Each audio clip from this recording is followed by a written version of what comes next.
Friends, welcome back to my channel. आज हम पढ़ने जा रहे हैं लोएस्ट कॉस्ट मेथड को। तो चलिए वीडियो को शुरू करते हैं। तो सबसे पहले मैं आपको कुछ बता देना चाहता हूँ इस क्वेश्चन को कैसे कैसे स्टार्ट करते हैं और हमको क्या इस क्वेश्चन में करना होता है।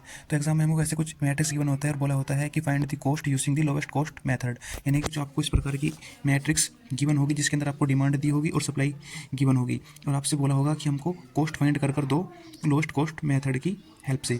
तो किसको हम चलिए कैसे शुरू करते हैं वो आज हम जानेंगे।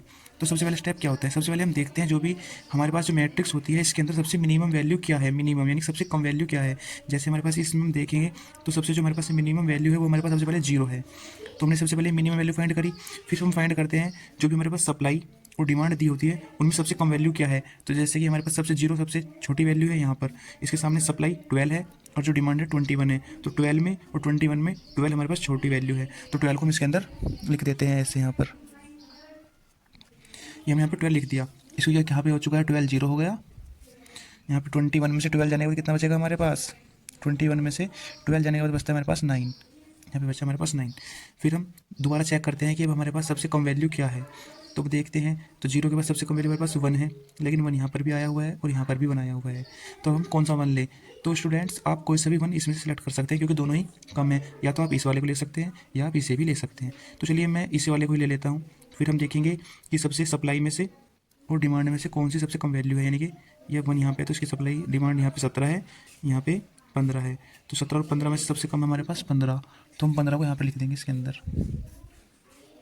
ये 15 हो गया जीरो, 17 में से 15 गए, 2 बचे। तो फ्रेंड्स आपको एक बात का ध्यान रखना है कि जो भी चीज़ हमारी जीरो हो जाती है उसके सामने वाला चाहे रो हो या कॉलम हो हम उसमें से फिर दोबारा वैल्यू सेट नहीं करते। जैसे कि हमारे पास यहाँ पे 15 जीरो हो गया, तो अब जो पूरी ये वाली रो है हम इसमें से कोई भी वैल्यू सेलेक्ट नहीं करेंगे। तो हम इसको ऐसे कर सकते हैं, यानी कि अपनी जिससे हमें याद रहे कि इसमें से कुछ सेलेक्ट नहीं करना। लेकिन आपको एग्जाम में ऐसा नहीं करना, या करना चाहते हो तो आपको कच्ची पेंसिल से करना है, बाद में आपको उसको मिटो देना है एग्जाम में, वरना एग्जाम सोचेगा आपने क्वेश्चन कट कर दिया। तो जो भी वैल्यू हमारे पास जीरो होती है उसमें से हम कोई वैल्यू नहीं लेंगे। तो ये भी जीरो है, इसके सामने वाले हम इसको भी पूरे को कट कर लेंगे ऐसे। तो फ्रेंड्स अब हम देखते हैं नेक्स्ट हमारे पास सबसे मिनिमम वैल्यू कौन सी है। तो अभी 1 बचा हुआ था, जिससे हमारे पास 1 मिनिमम वैल्यू है। तो उसके सामने सप्लाई 34 है, ये हमारे पास 9 बचा हुआ है यहाँ पर। तो सबसे कम क्या है, 34 में से 9 में से 9 कम है, तो 9 हम यहाँ पर लिख देंगे। तो 9 हो चुका है जीरो, यहाँ पे 34 में से 9 गए, यहाँ पे बचा 25, तो यहाँ पे बचा 25। तो ये जीरो हो चुका है, इसके सामने वाले इस कॉलम को पूरे को हम कट कर लेंगे ऐसे। फ्रेंड्स अब हमारे पास नेक्स्ट देखते हैं कि सबसे मिनिमम वैल्यू क्या है हमारे पास, 53372। तो आप देख सकते हैं फ्रेंड यहाँ पे हमारे पास सबसे कम वैल्यू 2 है सब में, तो हम यहाँ से 2 को सिलेक्ट कर लेंगे। तो फिर चेक करते हैं वैल्यू को, सबसे कम वैल्यू कौन सी है। तो यहाँ पे 19 है, यहाँ पे 2 है, तो सबसे कम 19 और 2 में से 2 कम है, तो यहाँ पे 2 लिख देंगे इसके अंदर। 2 हो गया जीरो, 19 और 2 के यहाँ पे बचे 17। तो जब ये जीरो हो गया तो उसके सामने वाले को हम पूरे को कट कर लेंगे, हम कोई सिलेक्ट नहीं करेंगे इसके अंदर से।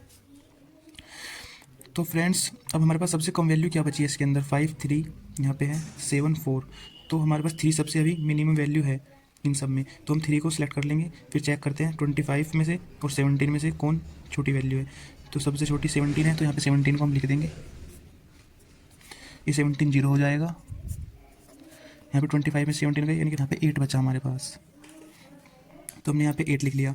तो ये अब हमारे पास जीरो हो गया, तो इस वाले को हम पूरे को ऐसे क्रॉस करके इस वाले कॉलम को भी कट कर लेंगे कि अब हमें इसमें से कुछ सेलेक्ट नहीं करना। अब हमारे पास बचती है 5 बचा और 7 बचा। तो 5 और 7 में से कौन सा मिनिमम है, 5 मिनिमम है। तो यहाँ पे वैल्यू क्या है 25, वैल्यू है 8, तो कम कौन सी है 8 है, तो यहाँ पे 8 लिख देंगे इसके अंदर। इसको कर देंगे जीरो, और यहाँ पर 25 में से 8 जाने के बाद कितना बचता है, तो यहाँ पे 17 बचा हमारे पास। 8 जाने के बाद यहाँ पर आ चुका है 17। फ्रेंड्स ये जीरो हो गया, तो इस वाले को हम पूरे क्रॉस कर लेंगे ऐसे। अब हमारे पास एक ही वैल्यू बची है 7, और यहाँ पे भी 17 बचा है इसके सामने जो सप्लाई है, और यहाँ पे डिमांड 17 है, तो यहाँ पे लिख लेंगे हम 17। ये भी जीरो हो गया और ये भी जीरो हो गया। तो फ्रेंड्स इतना करने के बाद हमारा क्वेश्चन वैसे कंप्लीट हो चुका है। वैसे हमको क्या करना है, अब इसके अंदर हमको कॉस्ट फाइंड करनी है। तो कॉस्ट कैसे फाइंड करते हैं, तो चलिए मैं सबसे पहले आपको एक जो हमने ये बनाया है हमने इसमें कट कर लिया है। एग्जाम में जब आपको कट कर लेंगे तो आपको एक न्यू फ्रेश मैट्रिक्स बनानी है। तो बताता हूँ आपको कैसे मैट्रिक्स बनानी, चलिए मैं बनाता हूँ कैसे मैट्रिक्स बनाते हैं हम।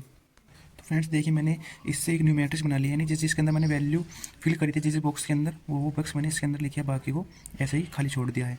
तो हम फाइंड करना है कॉस्ट। तो जो हमारे पास कॉस्ट आएगा निकल कर, कॉस्ट कैसे निकालते हैं, तो उस वाले कॉस्ट के लिए क्या करेंगे, जैसे कि इसकी मल्टीप्लाई इसमें करेंगे प्लस, इसकी मल्टीप्लाई इसके अंदर करेंगे प्लस, इसकी मल्टीप्लाई इसके अंदर करेंगे प्लस, ऐसे सभी मल्टीप्लाई और प्लस करके हम कॉस्ट निकाल लेंगे। तो जैसे हम करते हैं 9 multiply 1 plus 5 multiply 8 plus 3 multiply 17। तो फ्रेंड्स मैंने सबको मल्टीप्लाई करके प्लस करके फाइनल आंसर लिख दिया है। तो जो हमारे पास फाइनल आंसर इस क्वेश्चन का आएगा वो आएगा 238, यानी जो हमारे पास इसकी कॉस्ट निकल कर आएगी लोएस्ट कॉस्ट मेथड से, वो हमारे पास 238 आएगी। तो फ्रेंड्स आई होप आपको क्वेश्चन समझ में आया होगा। Thank you.